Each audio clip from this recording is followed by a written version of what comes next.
Today, we've got a very special guest all the way from Canada. So welcome, Brian Bachand. Nice to have you with us.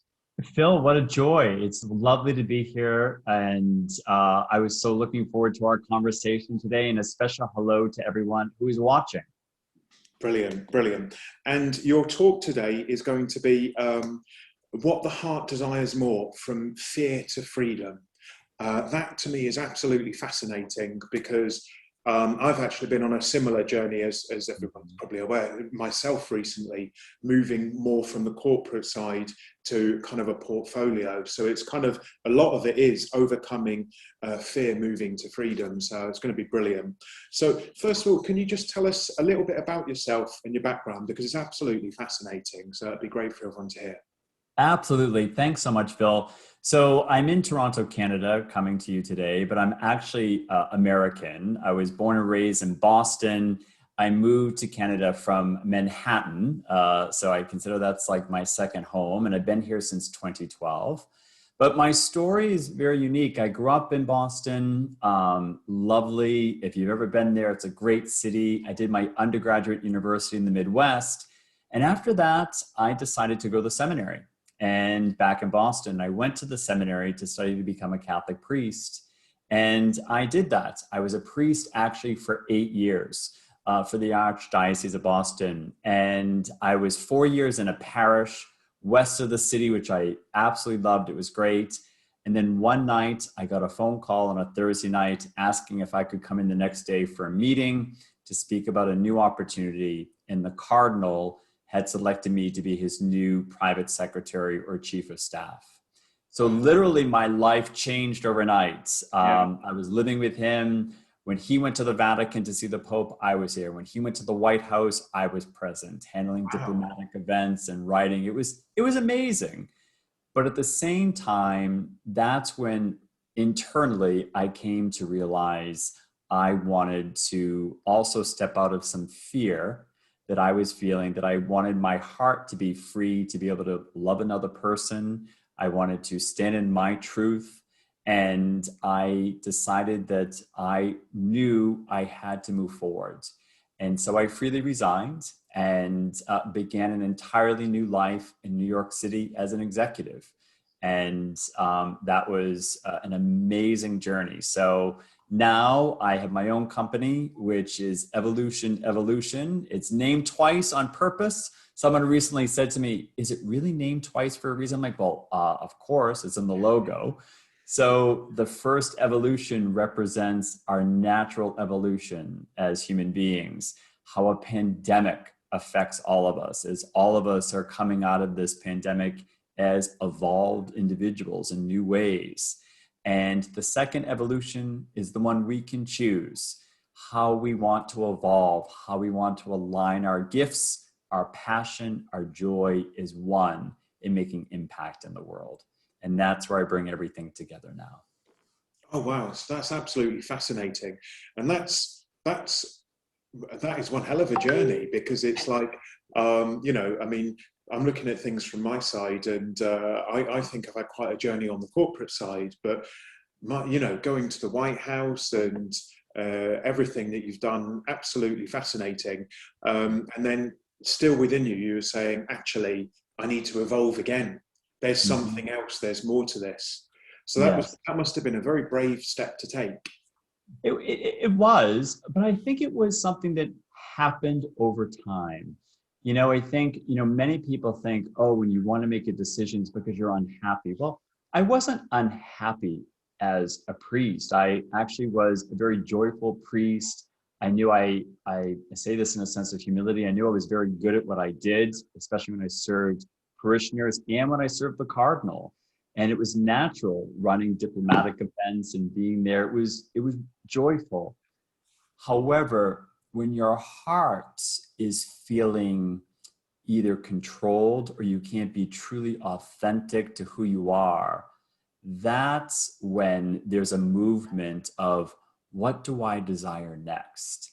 And that's when fear kind of shows up as kind of like the bully on the playground, that wants to keep us trapped, of saying, wow, what are people going to think? Financially, how are you going to do this? What would be the next move? And so I took time. I gave myself time over a year. I worked with someone professionally. I was able to kind of consciously look at those decisions to how to make that decision. And that made a big difference.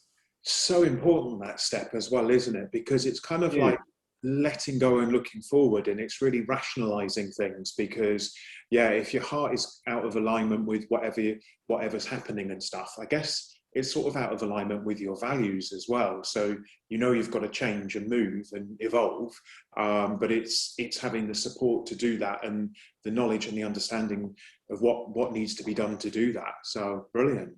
Cool. Yes. Very, very interesting. So kind of moving from this fear to focus, are there 3 key areas that need to be worked on for that? Yeah. So, when you think about it, the human heart is a very evolved organ. It's like the brain, it's powerful. And you hear people that, they have a heart attack, they go in the hospital, and, the diagnosis can be, one of your arteries is blocked. There's too much cholesterol because of what you've been eating, it's blocking. The same is true emotionally when we're trying to move to a new place. The heart can be blocked. And there's really 3 areas. The first is fear, judgment, and the third is no action. So the fear is the most important one. That's the one right on the front. The fear can be this sense of being paralyzed. When we get into a state of fear, look what happens. It's like we get stopped, right? We just sometimes don't know how to react because you're just overwhelmed by doubt. You're overwhelmed by what others will think and what that can be. So that is one area that needs to be looked at in the heart. The second is judgment. That is probably one of the biggest areas, self-judgment that we place on ourselves. Oh, my self-worth. Am I worthy to do this? That's where you hear a lot of things right now about the imposter syndrome. People, what does that mean? The imposter syndrome is really about a wound of a disconnect of love. That's really what it comes down to. When you're in an imposter syndrome, you're really feeling a sense of like, I'm not worthy for this, or how could I be good at this? It's actually about a belief internally. And also the judgment that we project on what others are going to think about us. And the third area of the heart to me to be unlocked is about taking action. Because when you're in a state of fear and you're judging yourself and you're projecting how others are going to judge, you take no action because you don't know what to do. And so those 3 areas are what need to be unblocked to be able to move towards deeper freedom. Yeah, fascinating. And I guess addressing like the root causes of the fear and the judgment and everything, they're essential, because sometimes you can take action, but if you haven't addressed those, then you could end up being busy, but not really getting underneath to the root cause of what's causing the being out of alignment and stuff. So yeah. Absolutely. So, just to give like a practical example. So for myself, when I decided that I had a desire to move forward in a new way, one of the things is that, I knew there was a fear. There was a fear within me of like, how am I going to translate doing a diplomatic event or organizing as a master of ceremonies? How's that going to translate into a job? What's the value I bring? And, as I started to look at that, it was actually underlying issues that started to come up as well. It's the fear of, what is the belief going to be of my family as I did this? What is the fear of my friends? Am I still going to be loved or accepted? And how do I then bring that value forward? So usually under each one, there's a different layer, and it takes time to be able to do that in a very clear way. But the no action is probably the one that people don't spend the most time on. Yeah, it's interesting. And and like you say, sometimes you might not know what all those underlying fears are, which I guess is why it's important to start to address them and do it with like a coach or a mentor or something like that, because perhaps they might be able to see things that you can't, or ask questions in a particular way to be able to get underneath everything, basically. So yeah, absolutely fascinating. And then if you go through this process of overcoming your fears, which, you know, not everybody always does. People sometimes stay, you know, trapped in a particular way of thinking all the time, and then overcoming this perception of judgment, either of yourself or what other people might be thinking of you, and then actually taking that positive action. So that's then when you can move to freedom, as it says in the title. So overcoming fear to freedom. So yeah, very, very powerful if people follow these steps. Yeah, and it takes time. I think, you know, one of the things that we live in a world, right, that's so fast that people just feel like, oh, I have this fear, I want it done, I want it resolved. But Yeah, the heart, it takes time. And I think you have to be aware that either if you're looking to make a professional decision or it's a personal decision, that you can't control. That's probably the other big overarching umbrella probably issue around it. You can't control the outcome. It's important to sometimes have a timeline of how you're looking at or where you want to be, but that sense of trying to force things or to control things is going to limit that. And, you know, making a conscious choice of, once you start to see what the fear is, what you're trying to move towards, is starting to take small actions. The way you move towards a deeper alignment is starting to take small action steps rather than trying to take 50 steps at one time. It's overwhelming. So it's small actions, taking one step at a time, being clear about that and how that aligns. yeah. I mean, and that is so important, because so often, yeah, that can literally paralyze people, isn't it? If all you see is the bigger picture, or you see somebody that's been successful or that is successful, and you think, what can I do? You know, I'm just, you know, and people want the end goal, but they don't necessarily see all the work that goes into it. Right. And you also become overwhelmed, if you like, and so it's just taking those small action steps. So yeah, absolutely. And that's very, yeah, well, it's got to be done that way. And also, I guess, like you say, with not knowing the outcome and stuff, is not necessarily being too prescribed with everything. Start things and see where it takes you and see what resonates with you. Because I guess the more that you learn and the more that you grow, the more that you're moving towards your own unique freedom. So that probably ties in with it as well. Very much so. I think, you know, one of the things that I certainly know from my own personal evolution, as you know, obviously I named my company Evolution because I love that we are all evolving. And it doesn't just stop when you reach age 40 or 60 or 70. So the moment we stop breathing, we are evolving. And sometimes it's forced evolving, and sometimes we get to choose what that is. But the most important part really is about taking positive, inspired action steps. And that really helps you kind of move forward in a new way. So just to give a little example too, it was funny, like I had to write a resume. And I remember sitting down in the rectory at the cathedral. This is when I had made the decision to leave. I was still working for the cardinal. And I'm at my computer and I Googled best resume templates and it came up. And I'm sitting there and I'm like, oh, this should take me an hour or so. I was paralyzed. Like literally, you know, that moment when people say I'm staring at a white screen, I can't write. I didn't know how to do it. And the most important thing is to ask for help. I called a friend of mine who was a lawyer and I just said, listen, like I'm struggling trying to do this. Could I meet with you? And that was one small action, calling. The next action was talking about, okay, let's write out what are some of the things you've done and how that translates. Second action. And it builds. And that's what brings you clarity. You're not going to have every piece of clarity, but that's how the heart gets unblocked. Small actions. That affects how you're judging yourself and looking at things. That reduces some of the fear. They're all correlated. And that's why action is so critical to moving forward. Yeah, that's fascinating, that, because yeah, exactly. If you are paralyzed, you can end up overthinking. Mhm. And then when you're overthinking, you paralyze yourself even more.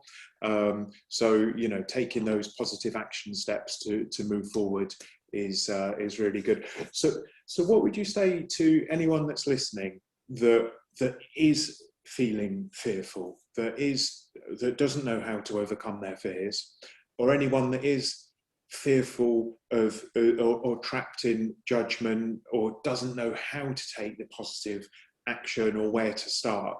Have you got any ideas or tips for them on how to work through with things? The first part is to look at the fear and say, I'm grateful that I'm feeling the fear, Yeah. not to be afraid of it. And to just say, I'm feeling fearful. And sometimes fear has been a friend. You know, it's protected you. Maybe it has protected you from doing something, but now you're feeling this energy that I want to move beyond the fear. So, first of all, the most important thing is to recognize I'm feeling a little bit fearful. But then I think it's very important. The next thing is to really think about, how can I unpack this fear? So one of the things I did, and I continue to do, and I always tell people this: if you're feeling fearful about whether it's a business decision to make, a personal decision, or a career change, is have a place where you can speak about that freely and know that you will be unconditionally supported, whether that's with someone like myself, you know, that does that mentoring and coaching, whether it's a therapist, whether it's a very trusted friend or a family member that could be neutral. But the other thing that I also say, and I'm very strong about this, is hold your cards close. And that's one thing that when we're in a state of fear or we're thinking about doing something, sometimes we talk too much, right? So you see a friend, you're out for a drink, you know, and you start talking about, well, I'm feeling a little fear, but I'm moving in this direction. And then a couple of weeks later, when you meet again, they might bring it up and you could be at a different place. And what that can do is it can start to trigger self-doubt, that overthinking that you mentioned. So Mm. be selective who you share it with and really have that boundary. That's one of the most important things. So either pick someone professionally or someone. And I think the other aspect is really know and ask yourself the question, what do I desire? Because when you Mm. ask that question, the fear is coming up because there's something that you are seeking that is seeking to emerge. That's why the fear is showing up, because it's trying, because you want to move forward. But just to stay in that place of curiosity. What is it that I'm desiring? Yeah. And it doesn't mean you have to have it all figured out. Yeah. Just be curious. That is very important. Wonderful. There's some great tips. I've made some notes there because I'll be using those on my journey as well. Because Nice. even like being thankful of the fear, because one thing I can definitely say myself is in the past, kind of fight against the fear, or I feel like I shouldn't be feeling this and all that sort of stuff. But it is just, if you reframe it and say, actually, I'm thankful of this emotion. It's a natural emotion and it's trying to tell, so how can I work with it to overcome it, rather than fighting against what you don't want? And that completely reframes it. Right, absolutely. And sometimes the fear can be a little bit deeper. You know, sometimes the fear can be something that, you know, it's funny, you know, you can trigger back to something when you were a child. You know Mm. what I mean? That all of a sudden you're feeling the same way you did, like, you know, in a classroom when the teacher made a comment, you didn't know the answer or something, and now you're feeling you're not able to answer. So sometimes there's a healing that goes on. And I think when anyone's looking to move towards greater freedom, it's a pathway to a deeper healing and a deeper alignment with who you are. And that's where we have the impact professionally and personally. Yeah, very true. And also with the, when you were saying about be selective, and you know, it's quite often very useful to have somebody independent from a professional perspective. Mm-hmm. The last thing you want to be doing is talking about all of the negative situations with people all the time, because then I guess that will draw more energy to it, and you might be have a bit of a reputation for those sorts of things. Whereas if you actually do it with someone, like you were saying, be very selective on who that person is that can offer positive guidance, because then it can be used in a positive way, if that makes sense, to see the bigger picture and to move forward. So yeah, that's a really useful piece of advice too. That's great. No, and it's true. We're all called to be in freedom. Like every single one of us is called to be in freedom and to live freely from our hearts, from our professions, from our lives. And it takes time to get there sometimes, but that is the evolution of the heart. And that is how we move forward with the greatest clarity. Yeah, absolutely.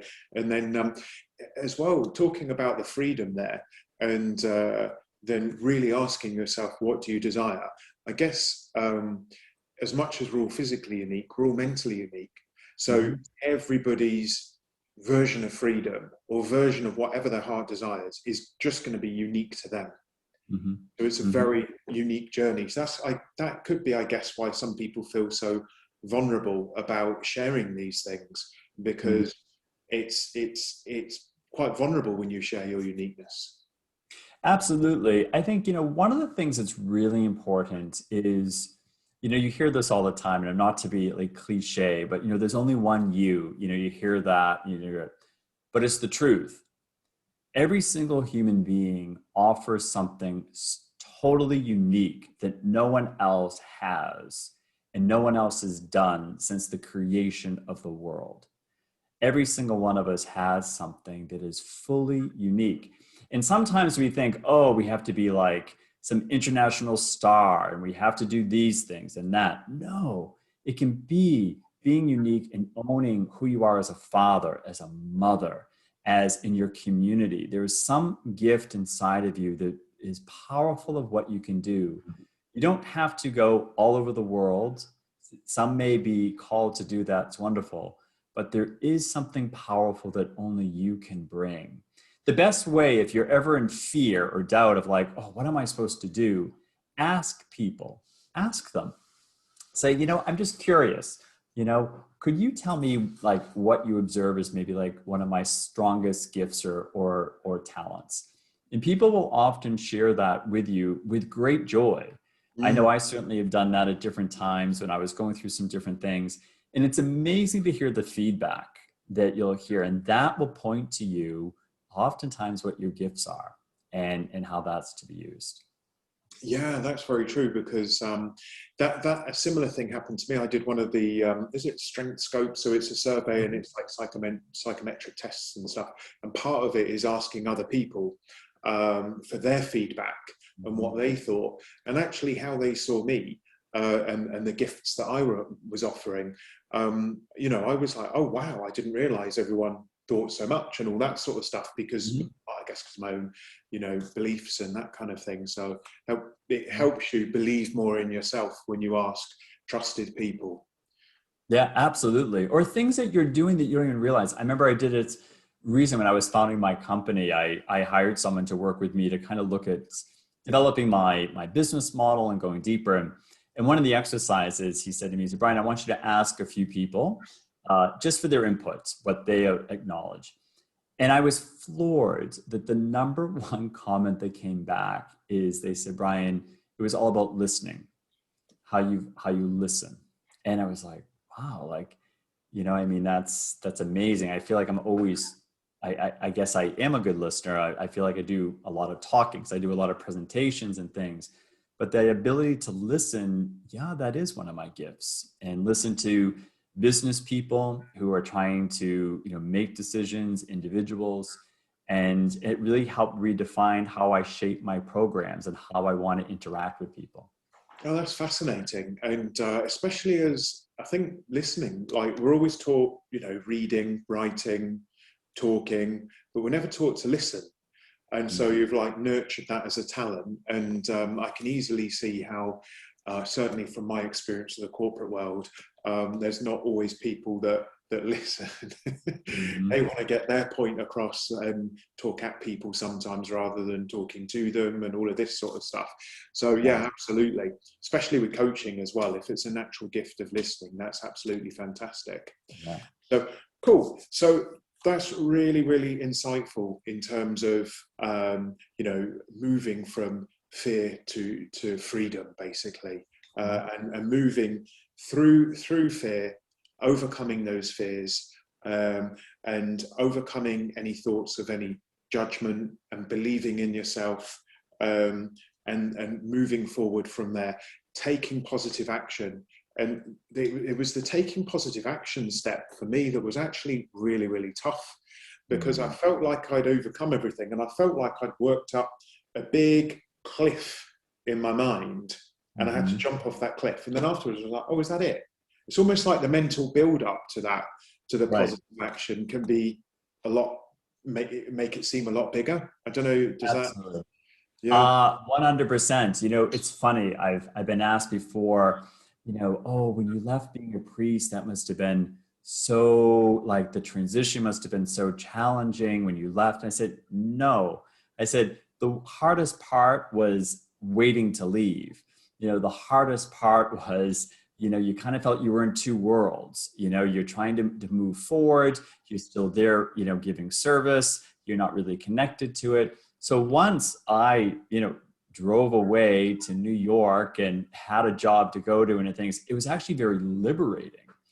And I think the same is true for so many, that it's the sense of building up. If you're looking to resign from a job, or you're looking to make a decision in business or something personal, sometimes it's the preparation that makes it more challenging. And, that's usually the hardest point. But the actual action is actually usually freeing. It should feel free when you leave. It should feel free. Yeah, totally. And that's certainly what happened in my situation. I remember when I started going back into the corporate world, there was something inside of me, in my heart actually, that said, this isn't right. You're a bit out of alignment here. And then when I finally finished, it took 10 seconds, and it was like, yep, that's the right move. So totally. And you raise a great point, Phil. I want just to tell that you raised something that's really good too. That something didn't feel right. That intuitive kind of nudge that every single human being has. Oftentimes we don't pay attention to it, right? You know what I mean? Yeah. Either like you could have said, oh, it doesn't feel right, but I'm glad to have the job. The pay is amazing. This is great, different things. And we push it down, but it will keep coming up. That intuition will always come back to us and keep nudging if we ignore it. And the quicker we pay attention to it and just acknowledge it and be open about it, the more clarity we have in taking the next action where we need to be. Yeah, absolutely. Fascinating. Brilliant. Right, well, we'll move into some questions shortly, but just before we move into the Q&A, have you got anything else that you would just like to add from moving from fear to freedom?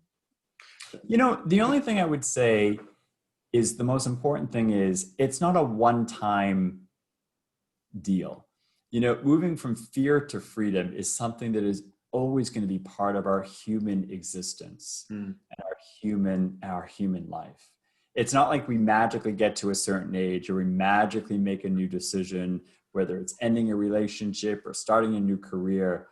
That fear will always be there. But fear is simply a misalignment in our heart and our life that is calling us to look at something new. And not to be afraid of what that is, because behind the fear is that energy of what's seeking to come forth in your life. And I have to say, when you're open to that, that is when so many new people and organizations or the synchronicities start showing up. So that is something that's very powerful. The synchronicities of different things, whether you're listening to this, interview right now and you're feeling fear, it's not just by chance. There's a reason you're hearing a message like this. And so pay attention to that. Those are kind of like the flares that you can send up if you're lost at sea, right? Sometimes, you know, those things come to us to help us say, you're not alone.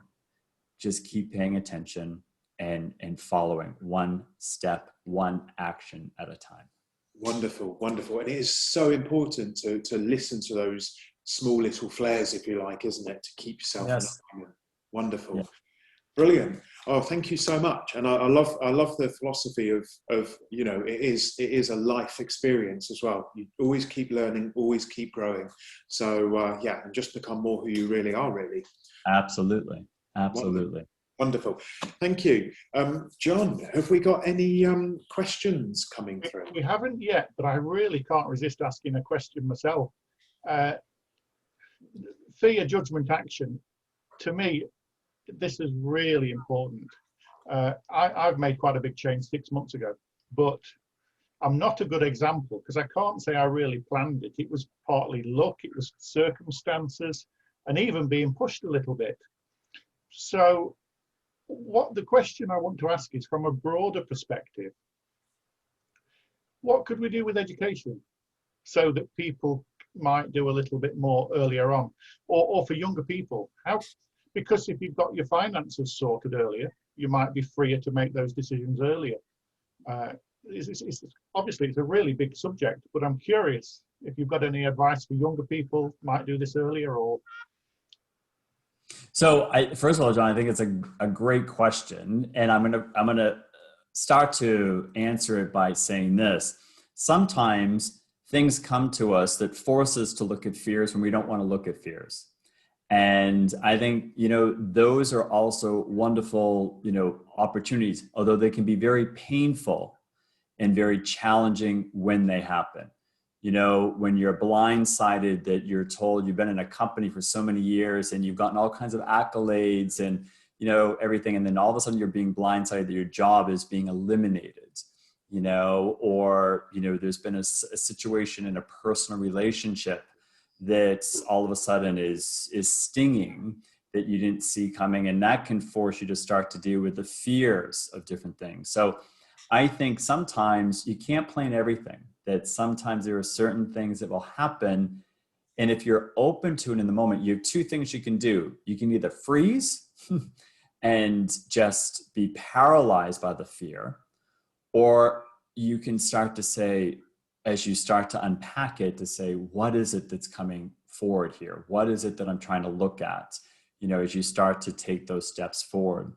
I think in terms of planning, you know, I think one of the great things with the millennials in particular that I work with, you know, and engage with, it's really incredible to listen to them that they are planners in so many ways, but they also see that they want to be open to what the opportunities are. And so it's kind of a balancing act, but there's a sense of almost like knowing a purpose. I think that's part of the evolution we're seeing in business right now. It's like, you know, I have a skill set, I have a desire to be successful, but at the same time, I really do feel that my purpose is going to be powerful as I move forward. And so, you know, how they plan that, I'm not sure, but they're being open to something that's beyond themselves. And that keeps the heart open to taking more action and not judging. So that's kind of where I would say, I think it's a great question and a great kind of segue to kind of looking at the topic. That's great. Thank you. I think maybe we can just open it up because people are not writing in the chat yet, but I'm sure there's one of the people out there might want to ask something. Let's give them a moment and see if anybody wants to come off. They all look very brilliant. I'm just wondering if they're even able. No fear in asking questions. No. I wondered if I'd locked them out, so I've just opened it up. Here we go. Here we come. Just a little observation, first of all, connecting with what you're saying. I remember in our school, it was a girls' grammar school, and they had a goal to get as many girls as possible into Oxford University and then London University. And I was good at sciences, and the chemistry teacher was delighted with me, and all this kind of thing. And then somehow I found out about psychology, and that's what I wanted to do. Mm-hmm. And honestly, talking about schools was the exact opposite. When they did the what do people are thinking they want to do, I said psychology. She took me aside virtually every day for weeks, saying, "You don't still want to do psychology, do you, Julie?" Mm. I have no idea where the strength came in from me, but I just kept saying, "Yes, miss." I don't know what it was, but it's been the perfect career for me. I wouldn't have liked to have done chemistry Mm-hmm. as a living. I mean, I was fascinated. The periodic tables of work of, I mean, it's just incredible. Mm-hmm. That Mm-hmm. there's that order underneath everything. But I didn't want to live as a chemist. Mm-hmm. Where on earth did that come from? I have no idea where it came from. Well, first of all, Julie, I think that's such a great example of two things. First of all, it's the sense of, oftentimes people can project things onto us, whether we're at a young age or even when we're an adult, in a company, saying, this is, you'd be great at this. And sometimes it's funny as humans, we kind of take it, if someone in authority, especially a teacher who is an authority, you could just simply say, yes, okay, well, if they say this must be true, even though I don't feel it. So at a very young age that you had such insights and just, it might've just been a sense of like, no, I don't want to be a chemist. You know what I mean? Like, I want to go in a different direction. You were being true to your heart, and that's really wonderful. And I think sometimes it's very important. I often will tell people this too. It's good, it's healthy to have people that don't agree with your decisions. It's very important because it shows you're standing in your truth, and it shows that you are standing in what you need to do. Because it's sometimes important, because it really helps you just own it even more. So even as a young girl, to be able to say, yes, miss, I want to do this, that is great. It shows a lot of who you are, that like, no, this is what I feel. This is what I want to be. And that's healthy. That's very, very healthy, to be able to, to say yes to who you are, so you can say no to what doesn't align. I don't even know how I found out the word. I was from a working class family. I was the first one that went to university. And I don't know, I think that might have helped, because they never, it was like, I said to them, I'm going to go to university. And they said, oh, okay. And I think a lot of the working class childhood was you were thrown out and then you were brought back in for tea. So you just had all this freedom. Mm-hmm. And as I got to know more and more my friends, middle class, I felt like their parents were too intrusive in telling them what was the right thing for them to do, actually. So I felt like some of it was the freedom of that. And it was just totally new to all of our family, because my grandparents left school at 12 years old. That's when free education finished in their time. So they kind of didn't really know what was going on in a way, and we had grants from the government at that time. So it just, I don't know. I just think it's interesting. I think the culture and the parenting and all of those things are very important. Absolutely. I'll leave you with this as well. This is for anyone who's listening. And I did a post on this, I don't know, about a month or two ago on LinkedIn, where I'm very active. There's a wonderful book you may be interested in reading called Into the Magic Shop, by a neurosurgeon named Dr. James Doty, D-O-T-Y. He's a neurosurgeon at Stanford University. And it's a powerful story. He grew up in California in an extremely abusive home. His father was a raging, severe alcoholic. His mother had all kinds of mental health and also some suicide attempts. Anyway, it's a story about how he liked magic, and he went to this magic shop as a child, but the woman who worked in the store, she was the mother of the son who owned it, taught him about meditation and taught him about visualizing. And every time he would go in, and he said that is what transformed his life. He didn't realize. He went on to become a successful neurosurgeon. He now has founded at Stanford University, it's called the Compassion Center, where the Dalai Lama is actually the head of it now. He was so inspired by his work. So sometimes as a child, there are things within us that even we might not know the words or how to make decisions that point us in that direction. And so that you had that's a great example of, just to kind of say yes to what you felt. So I encourage, it's a great book. So you might want to take a look at that. So thank you. That's lovely. I saw another person leaning forward in their little Zoom box. I think it was Chris. Was Chris going to ask as well? Yeah, thanks, Brian, for joining us. It's been fascinating. I wonder whether you have any comment about the difference that states of fear, where the idea that you're moving away from something unpleasant as opposed to moving towards something that is sort of a positive view of yourself in the future. And I wondered how that played out in your situation, because you seem to have been in a job or a situation that was, you seem to be reasonably happy. So was it about having an even more positive image of what your life could be, as opposed to how many people find themselves sort of almost in a trapped situation, that they are where they are and it's just the fear of not knowing what the next thing might be, and they can't even visualize some sort of positive self or positive future.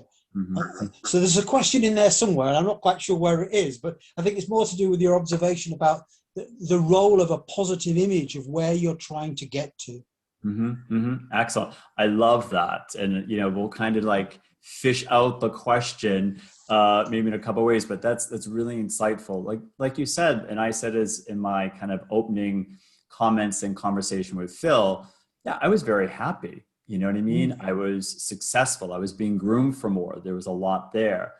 And for me, it was a sense of not only wanting to, it was more, it came from a deeply personal place that, I realized that my life was being structured in an institution that was being groomed for more, that eventually I was not going to have the freedom to make decisions as freely.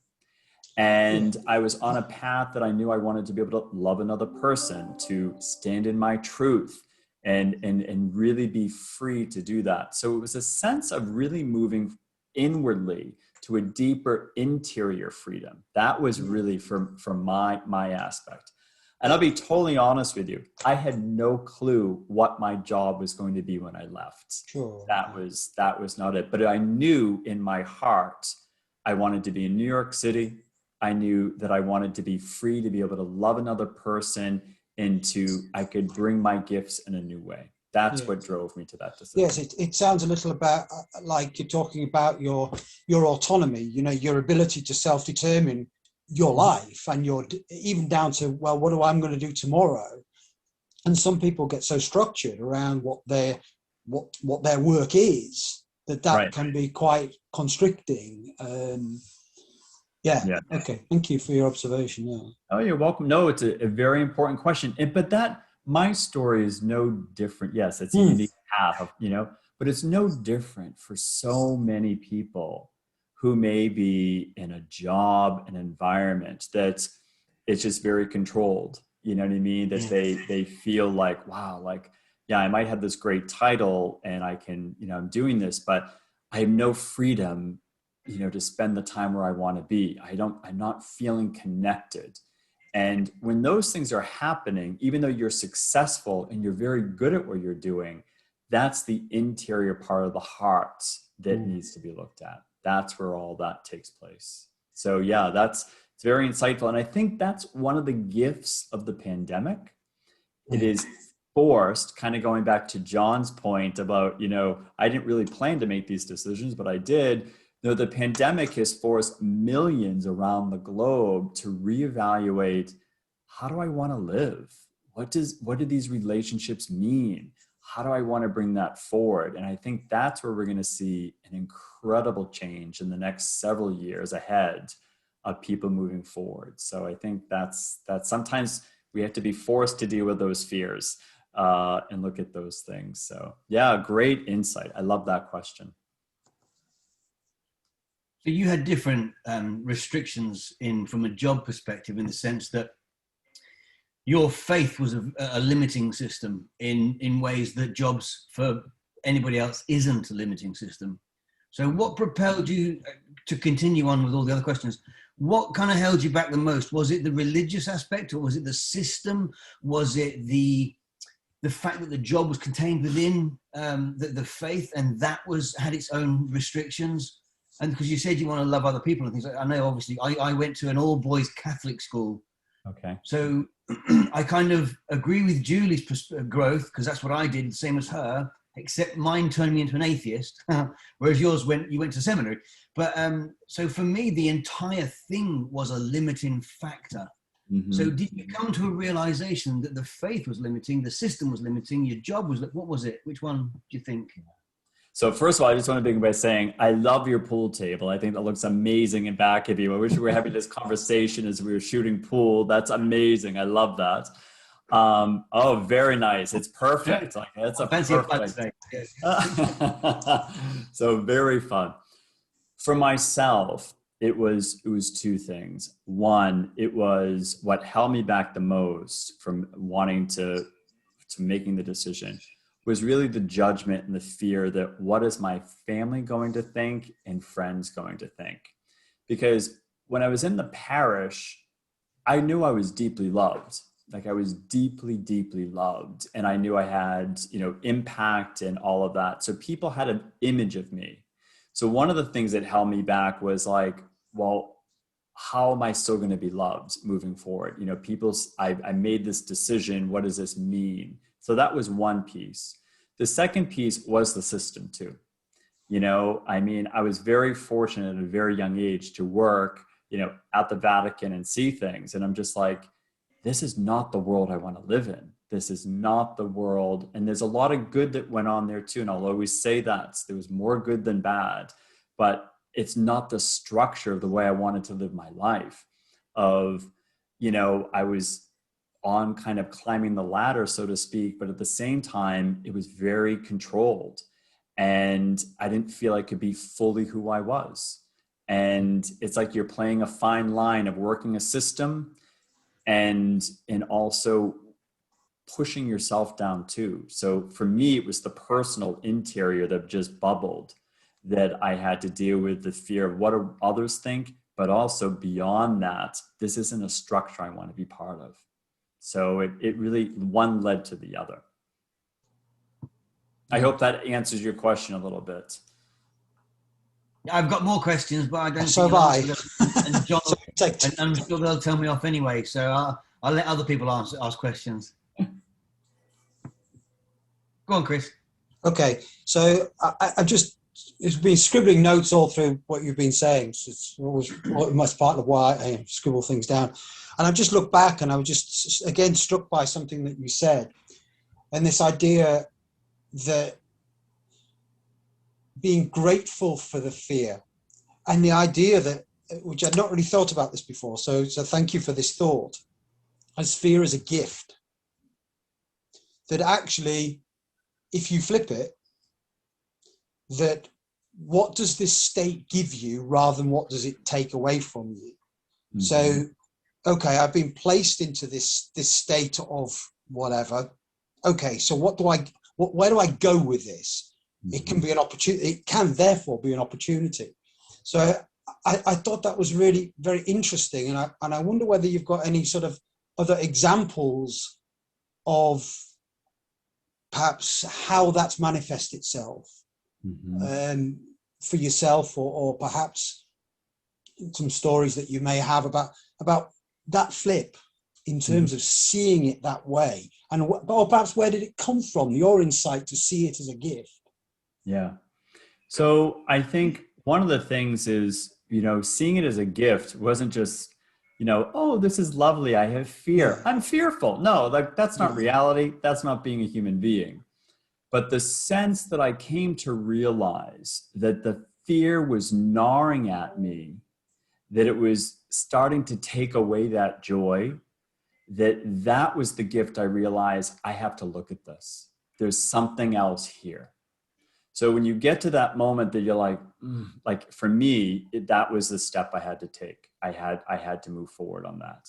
So that is when I started to realize this is a gift. This is a gift to be able to start to look at this. I also, one of the most important things is I had to start to release control. Control is always related to fear. When we start to go into a sense of control, it's about there's usually a fear there. And that's what happens. So I'm highly organized, right? So I'm I'm super organized. That's why I worked for the Cardinal. I was the magic man, right? When we went to Rome and he had meetings, he just said, Brian, this is what the issue is. And I solved everything. Everything got in place. Everything was great. That's wonderful. That's a skill. That's a talent. But we can also control emotionally. And that is something when I had to start to realize. So I think the most important thing is when you start to release some of the control and to say that, okay, I need to start to look at this in a new way, you're more open to looking at creative solutions. You're more looking at what needs to be. That's really important. Mm-hmm. So the other point, an example I'll give too in a different sense, is like I said earlier, you don't always have everything figured out when you're going through it. And you have to realize you're just not. That goes to control. When I worked for the Cardinal one time, we were in Rome, but then we had to fly to Madrid, Spain for something. And we were in Madrid. And I was so fortunate that we actually decided, he loved Spain. And so we actually made at the end like a 2-day kind of holiday out of it, a little bit holiday, I was never on holidays. I was always at his beck and call, but it was nice. And one day I had free. I'm going out on my own. And he didn't like museums. So if I said I was going to a museum, I knew he wouldn't want to go. So I said, this is my big escape. I'm going to have the day I'm going out. And this is when I was in the process. This was, I think it was in July. And I knew that I wanted to make my decision known that I was leaving in October. I was walking down the streets and I went past this beautiful store in Madrid, and it was just a beautiful clothing store. And I went in and I found this gorgeous gray, it was just impeccable suit. And I remember trying it on and I said, this is going to be my interview suit for whatever job I'm going to. I had no idea what the job was going to be. I had no idea where I was going to be sending resumes, but I tried the suit on. I loved it. I bought everything. I remember leaving the store, walking back with this suit and this beautiful bag, visualizing myself going to the interviews, visualizing, that was a sense of beginning the new aspect. And I remember that suit is the suit I had on when I got my job in New York City, when that came to fruition.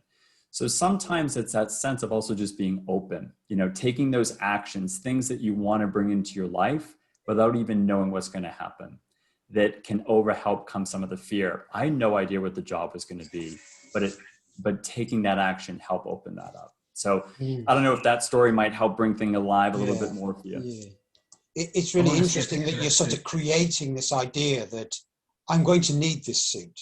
So you're already imagining yourself in this future, and that you're starting to take these small steps that are small little bits of movement towards to say, yes, there's going to be something different. So it's quite an interesting sort of way of creating little tools for yourself that allow you to breadcrumbs that move you towards the future. Absolutely. And it's something that I knew I was going to have. Did I need the suit right then? No. I mean, I can't remember if I had the resume all done or not, but I knew I would need it. No. And it was a sense of like, this is happening. you know, when you physically stood there at this beautiful store in Madrid and I buttoned the suit and I saw it, I was like, oh, wow, this is the future. This is the inward work is now being manifested externally. I'm seeing this in a new way, and just kept it there. And it wasn't until several months later that suit I was wearing in January when I got the offer letter in New York City. But it happened. And those are things that open the heart. Great question, Chris. I love that. So we can expect to see a picture of that suit on LinkedIn, right? You know, I don't know. I don't have the suit anymore. I don't have the suit, but I had it but you know what I did keep, Darren? What I did keep, I remember I bought this beautiful tie. I remember it had it was just a really nice design. I still have that tie. The tie I still have. And that is just something that's, you know, I don't wear that tie anymore, but it's something I have that I will always keep. Yeah. I have a Grateful Dead shirt just like it. Before we pass it back to Phil, just something you might want to comment on. I always notice maybe bigger patterns. If we go back 100 years, the job of parents and education was to prepare our children to do similar things to what they did. But everything's changing now. Jobs are changing so fast. So parents have almost got to do an education, a different kind of role now. And I think the kind of stuff you're talking about is really important in that respect. Well, thank you. Thank you. And I think the way business is going to be done, like I said, like the next generation, the younger generations right now, the mindset's very different.